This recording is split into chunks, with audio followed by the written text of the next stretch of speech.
mame kwa umane so esan say Samates FC Samates, they are the new champions of Ghana and Premier League, you know.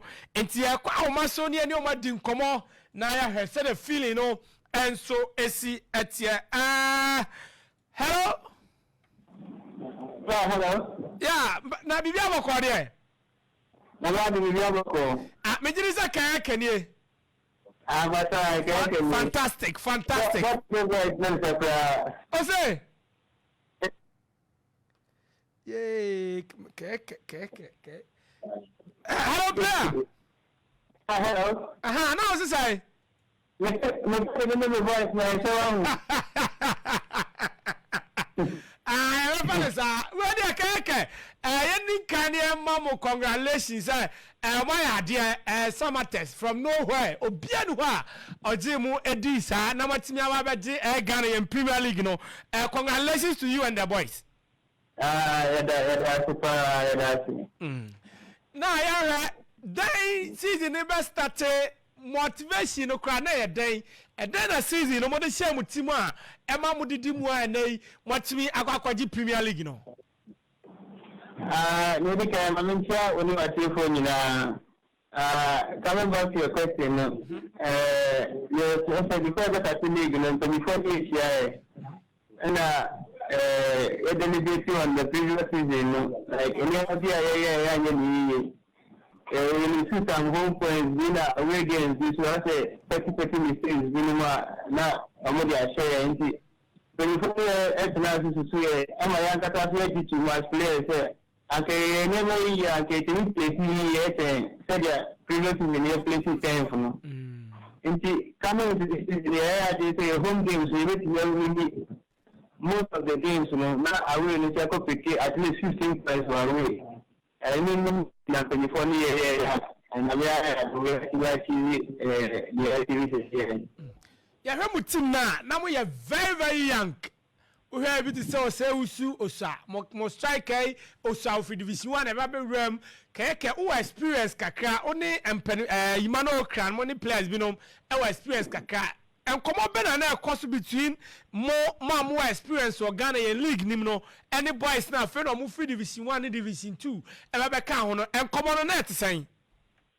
Yeah, I would say, we can have the 6th season here, Ghana Premier League. That's the experience of Ghana. As you rightly said, the Dimusu Asuna, a more SSC Premier League. Some of them are looking up to you, especially. My question is some other players with a big move, don't say anymore. If they look up to us a lot, and yes, we are trying to a very good example on and off the pitch. Yeah, I show if your grounds before I'm mostly big in there, show me crying, say, football, you may almost never support us with the almost me. And maybe, in a partner, any or more 11 players. It's like kata sana na mea tumejua vile. Okay. Keyekeh fe yemra wankasa. Una head deputy captain and captain ankasa. I'm not a deputy captain. Right. Yahwe move from Kaila United to Asante Kotoko to Samates.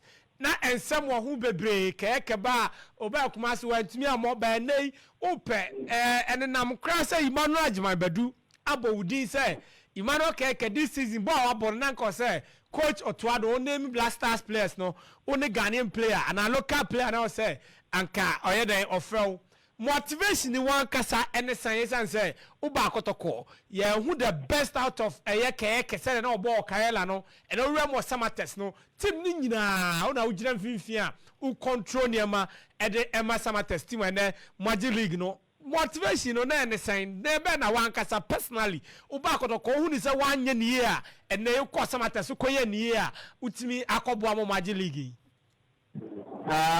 Akata mekani se kotokolo mintase enyama ankosedia eosene ko ase obekaya me first season first 3 games when I try I am not for you he said I went out for 5 months as a member that we bought first 3 games we go here we try 10 games in university and we try I went out for 5 months. So now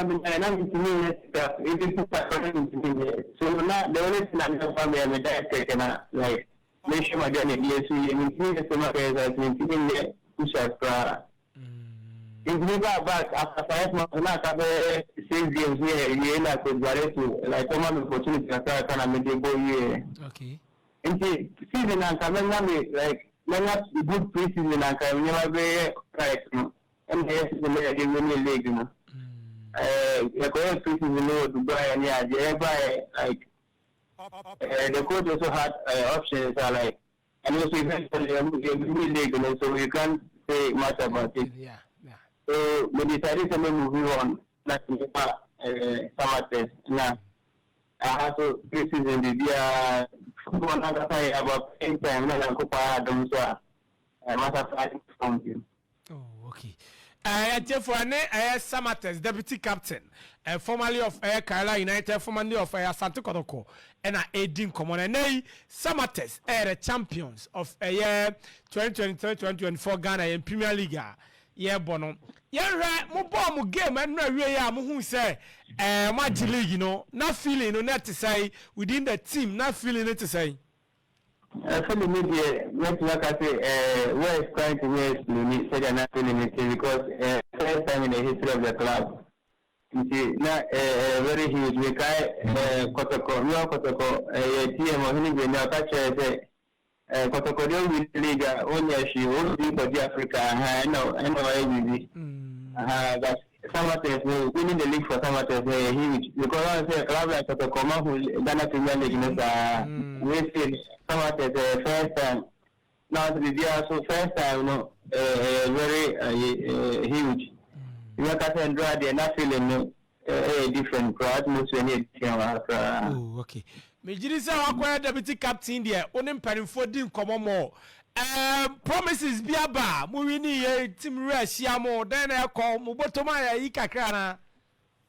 I bottom there. I had the only say. I'm going to deliver and they were in the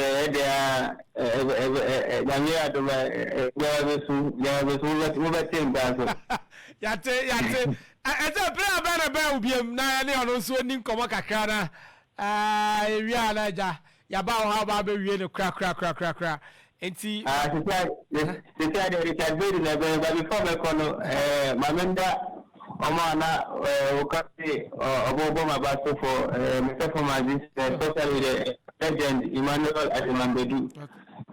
With an Asupa, as I midfielder, legend of the game, as Wahoo, Yamapapa, be a maiden of the partner. So, and the Nakaka is motivating Marcos Wake hard into. Now, but before I say Obakono, who dreams have seen and say Africa, Omako Bomb Homade, Omoko no Munko Bida, Omokoi, Echo Bomb Homade. Yeah, surprises be free Samate's team to Africa. I did not come who say, I did here for the excellent over and Odi, Jumading, any in Kawaka, and the ever going. Kakak tu akan say, "Eva kau aku di ni, aku kisah siang dia orang animasi." Oh, okay.